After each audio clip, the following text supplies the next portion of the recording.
Hi friends, it's spring, and people are getting vaccinated, which means some of you might soon find yourselves in the presence of people that you want to kiss. And you might also find that, wow, you are not good at being around people anymore. So, like a non-playable video game character who gives you like a small sack of magical berries to carry with you on your quest, I send you on your journey with a story. Not long after I moved to New York, I was going on a first date with my now girlfriend.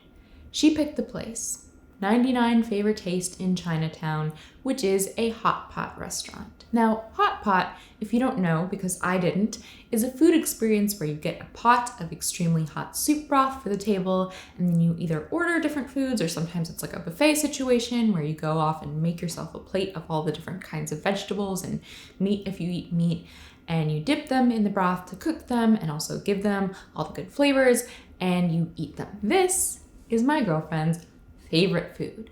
She used to eat it when she spent a year studying abroad in Shanghai. I grew up in the Midwest, and while that doesn't have to mean growing up mostly on dairy products, it did for me. Takeout growing up was an unusual experience. Some of my favorite foods, falafel, chana masala, I never tasted until my 20s. Even generationally, like my dad was in college before he had his first takeout, wait for it, pizza. As a woman of hayseed experience, I am proud now of who I am, but at that moment, I'm sitting across from a person that I have a crush on, about to eat hot pot, her favorite food. I do not know how to use chopsticks, and I am too embarrassed to tell her. To make matters worse, the restaurant is busy and the booths are big because this is the kind of meal that you can share with a lot of people at once. So next to us, again, first date, they seat these two finance bro-y looking guys who also clearly know what they are doing. They're sat at our same table,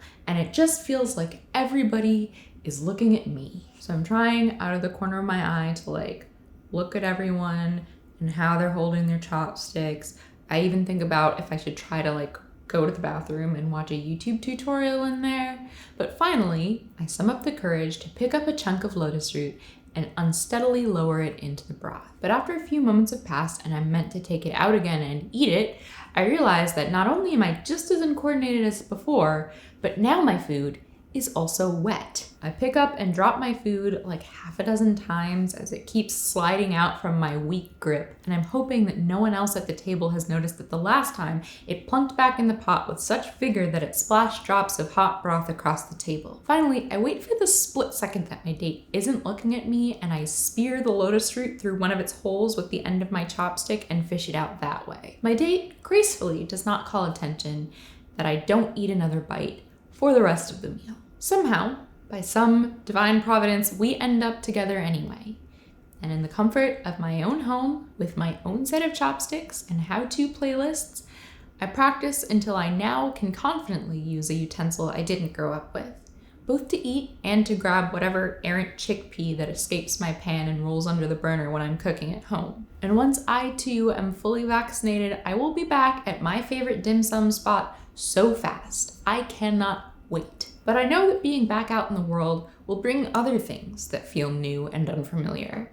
Things that I'm not sure how to do without looking foolish. So I want to send future me and future you off with something that I wish I'd had the courage to say in that dim and fragrant booth years back. I haven't done this before, and I don't know how. Or maybe even, I haven't done this in a while, and I've forgotten. What I didn't know then is that my girlfriend is a kind and patient person, and she would have showed me. And if she hadn't been, if she was the kind of person that had laughed at me for not knowing something that I'd never had the opportunity to learn, then she wouldn't have been the kind of person to sit there, shy and hungry, trying to impress anyway. We are all about to have to learn again how to be in the world together.